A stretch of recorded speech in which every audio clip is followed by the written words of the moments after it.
is Not Sam Wrestling. Introducing your host from New York, here is Sam Roberts.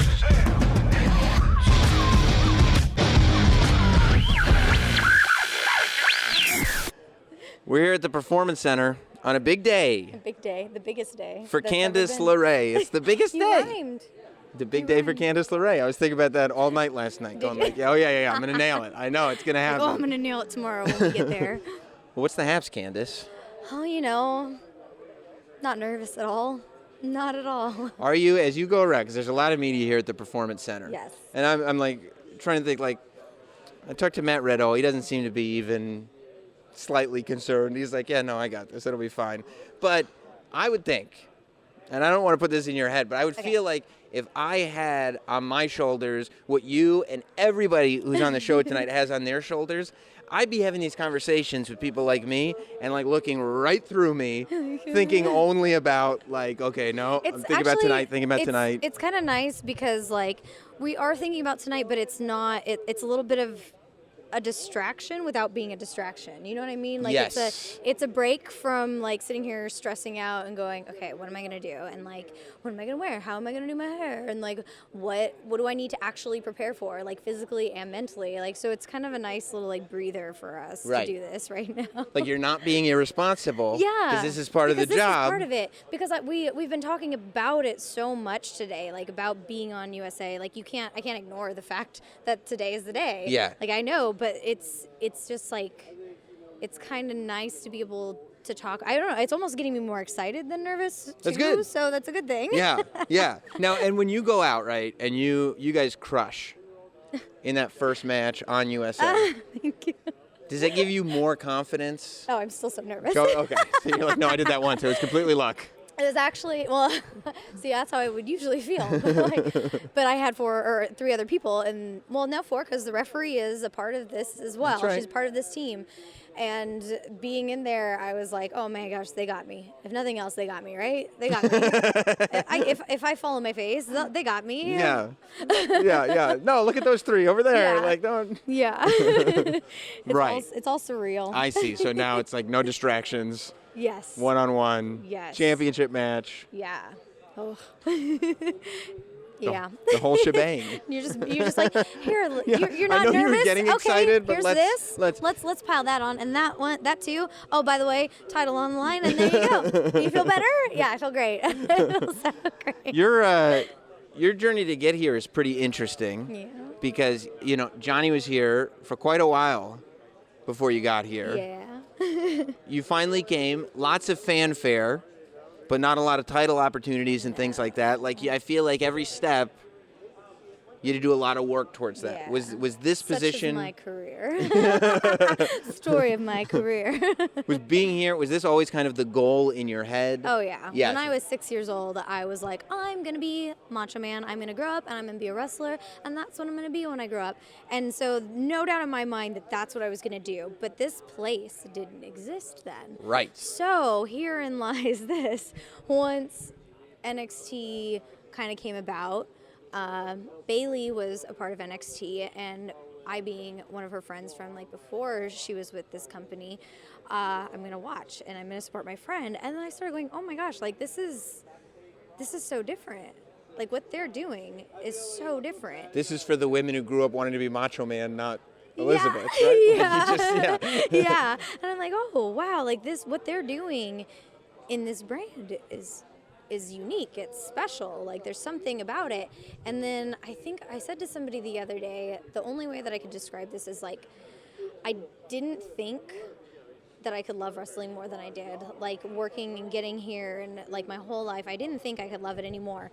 And then this place came about, and then I was like, oh, it is possible to love something. That's more. amazing. Yeah, because I feel like I was, when I was going through my journey of becoming Macho Man, I got to a point where I was like, I wasn't the girl that was like doing my hair and makeup and this and that. Like I only learned kind of how to do makeup because of wrestling. So I was like, oh man, all these girls, they're like, they're pretty, and like at the time it was like divas, and I'm like, oh, that is not me. Right. Like, I do not fit that mold. And like, yeah, okay, like blonde hair, but I'm like this really insecure, like quiet, shy, like band geek. I'm like, I'm not them. Like they're a totally different kind of monster. Right. And then I was like, well, you know what? I may not make it there, but darn it, I still want to be a really good wrestler because I love it. Well, that's what I was going to ask. If at any point you had been like, you know what? Like, wrestling is so healthy. Yeah. I've got this huge career outside of WWE. Yeah. I'm going to be just fine. This is what my life is going to be. Yeah. That's For the longest time, I was like, I just don't think that I'm what this company wants. And again, like nobody in this company has ever said, yeah, we don't want that. This is what we're looking. Like nobody has ever your said own that. head, like, but yeah, when yeah. you're like this insecure, shy, like teenager or young adult, you don't think like, oh yeah, that's what I'm going to be one day. I'm going to be there. Like I started to doubt becoming Macho Man. So I was like, you know what? I still really love this, and I love doing it. And I tell Johnny all the time, my favorite part of wrestling is wrestling. I just love to do it. I love the physicality of it. I love flying in the air, not really being sure where my body's going to land or how it's going to land. Right. I love it, and it's like finding out how it feels to get kicked in the face with a bunch of thumbtacks and yeah. stuff. Yeah. Yeah, I have one little BB teeny tiny scar right there. But yeah, like even in that moment, like feeling something just smash against your head and like knowing where you are and knowing that, wow, like I'm fine. Everything's okay. Yeah, like I'm fine. And like I'm very blessed because through my independent career, I've connected with a lot of fans that found something in my wrestling. And for a while I was like, oh, this is my purpose in wrestling. My purpose is to be this empowering person for these people who were like me, you know, like these shy kids that weren't the popular kid in school, who kind of got picked on, and like you felt just out of place always, and then they find something that they've connected with, and like that's such a special thing to have. Like my whole like the independent career and having the tough cupcake icon, like that, the tough cupcake is not me, it's the people who are like me. Like it's something that they can right. it's a symbol for like all of us that are like, we're not the person that's going to be picked to win a fight. We're not the person who's like, oh yeah, that person's going to go and do big things. We're just this cute little tiny thing that's potential is just out of this world, and just enduring and pushing through all this stuff. Yeah. That's what that was. And so connecting with those people, I was like, this is my purpose. Uh-huh. And I thought, okay, well, you know, I've done something at least.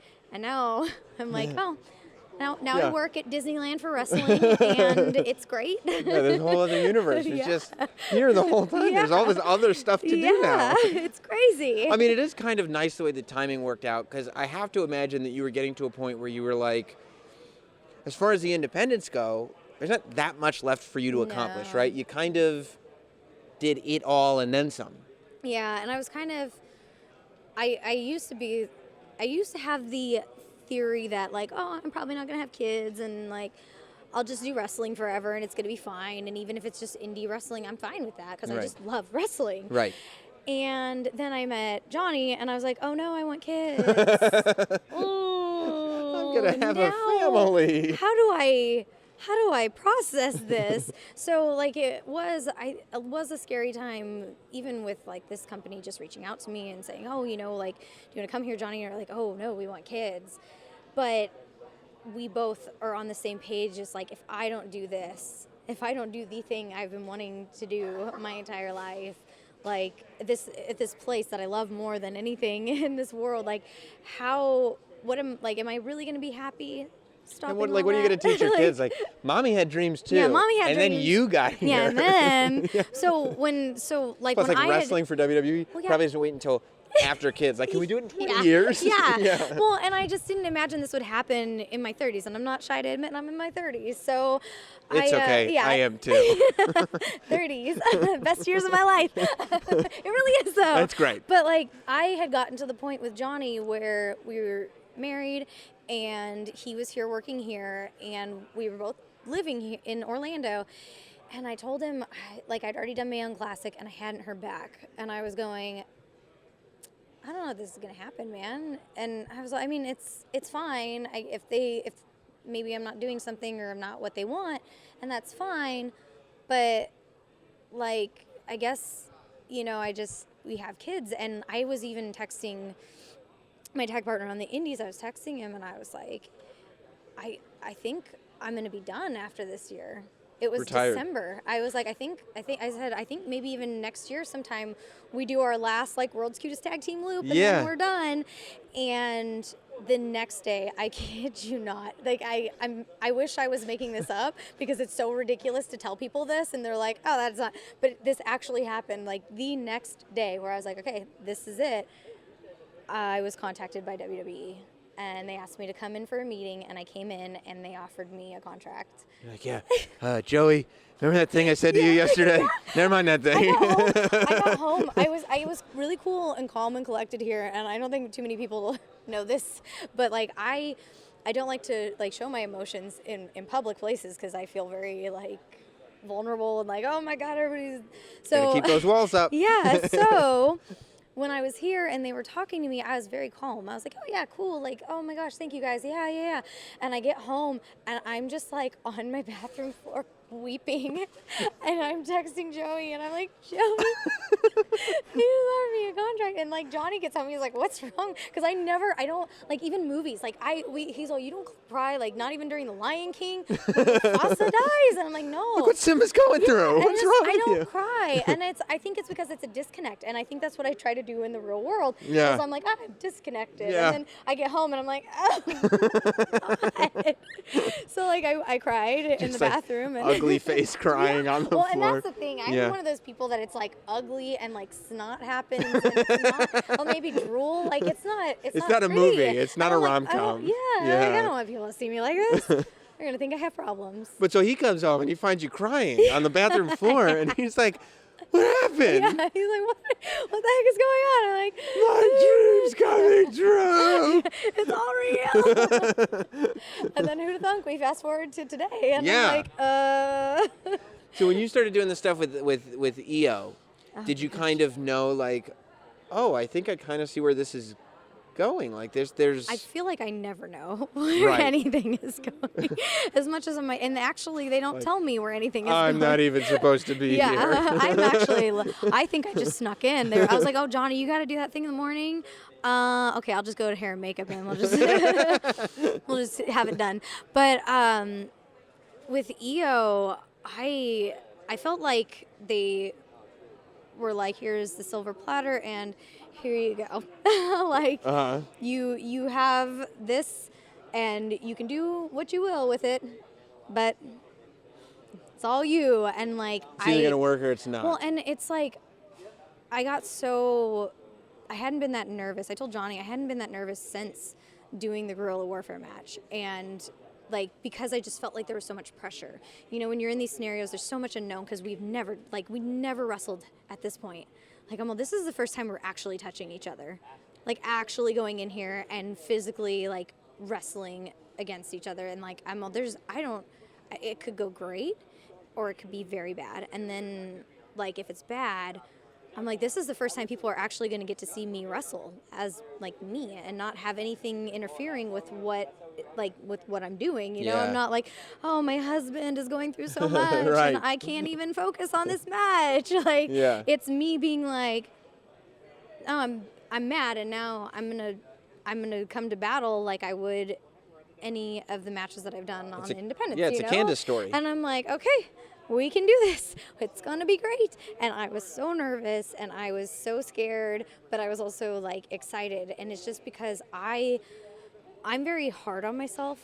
I don't watch any of my matches. They force us to do it here because they want us to get better. It's just so funny. It's not like they're mean about it. Johnny literally said the same thing. Like, I just hate all my own matches and don't watch them. No. So it must just be a cycle of like, you're good, but I'm not. No, you're good, but I'm not. He comes to the back and people are like, oh, yeah, great. And then we go to the hotel room and he's all like bummed out. And I'm like, I was like, do you realize that when you came through the curtain, DX was like hugging you and high-fiving you and they're pumped. And I was like, you're telling me that 10, 11, 12-year-old you came back through that curtain and DX is there like, yeah. I'm like, you had DX watching your match the way you watched DX. Do you understand? But do you think you could see that on him? But let's say tonight. Okay, yeah, okay. Let's say that happens to you, right? Are you gonna come and be like? Are you gonna be like?